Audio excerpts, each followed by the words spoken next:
This is the one that still feels like a fever dream, but the announcement has been made, and the entire internet simultaneously exploded and dissolved into a puddle of nostalgic tears. We are getting Toy Story 5. The sheer audacity of returning to this franchise after what felt like the most perfect, definitive conclusion in the entire history of cinema is enough to generate conversation for months. And the speculation is already running wild on every single corner of the web about what the plot could possibly be, or more importantly, what the creative justification for reviving Woody and Buzz Lightyear's journey could be. The conversation around this is intense because fans are absolutely torn between wanting a fresh, independent story that passes the baton to a new generation of toys and a deep-seated craving for one last ride with the original group, perhaps reuniting Andy's old box in a truly spectacular, emotionally devastating way that only Pixar seems capable of pulling off with such surgical precision. The current rumor mill is churning out whispers that this fifth installment will be a much more meta-narrative, focusing on the idea of obsolescence in a modern, digital world, and how classic toys adapt to a universe of video games and virtual reality,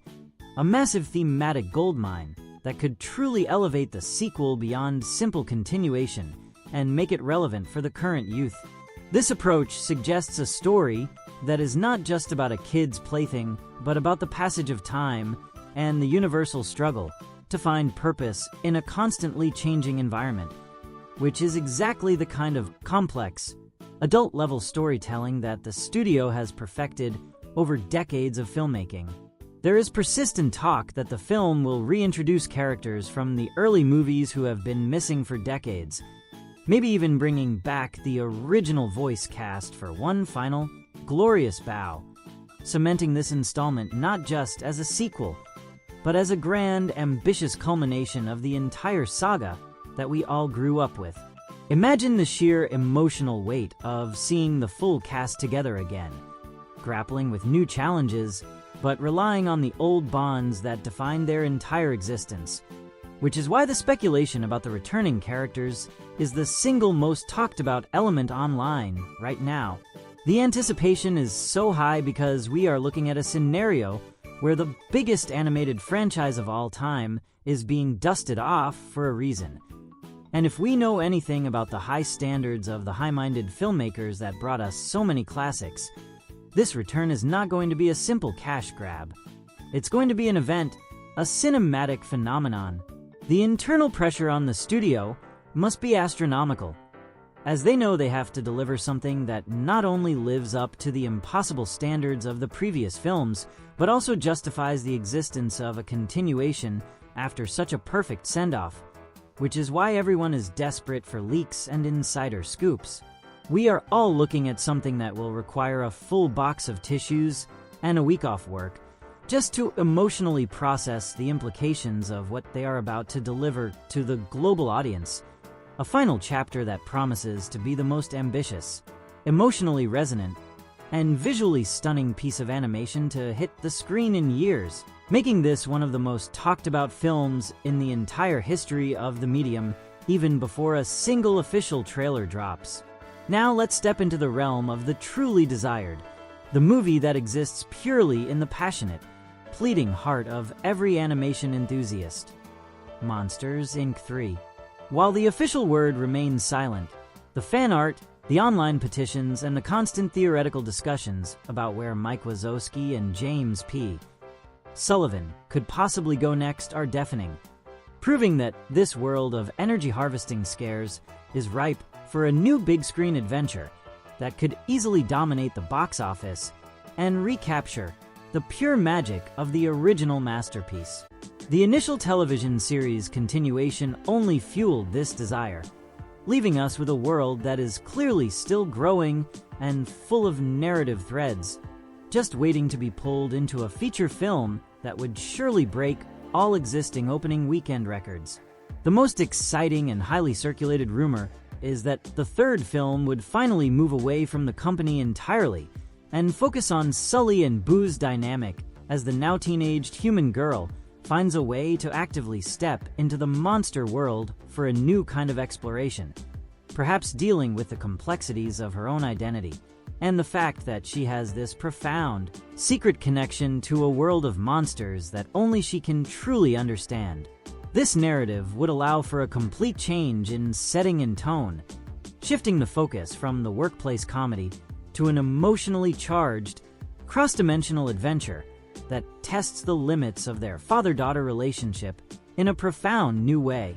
Imagine the visual possibilities of a film where the scare floor is replaced by an entirely new kind of energy source or a completely different dimension, where the Monsters Incorporated company has evolved past laughter into something much more complex and bureaucratic, allowing the story to comment on the modern labor force and the nature of happiness, which is just the kind of deep narrative diving that made the initial films so resonant. The visual artists would have a field day creating new and terrifying monsters, and the storytellers could comment on the rise of artificial intelligence or digital labor, replacing the heartfelt power of natural laughter, a rich vein of social commentary. The buzz suggests that the entire plot hinges on a new threat, a monster who is actively trying to bring fear back to the forefront and dismantle the power of laughter, forcing Mike and Sully to go on a desperate, high-stakes road trip to protect the world that they fought so hard to create and maintain, which is just perfect sequel material. This new antagonist would need to be truly menacing, representing a genuine existential threat to the entire society of Monstropolis, forcing our heroes to rely on all of their collective wit and courage, making for a truly spectacular climactic showdown. This level of speculation isn't just wishful thinking.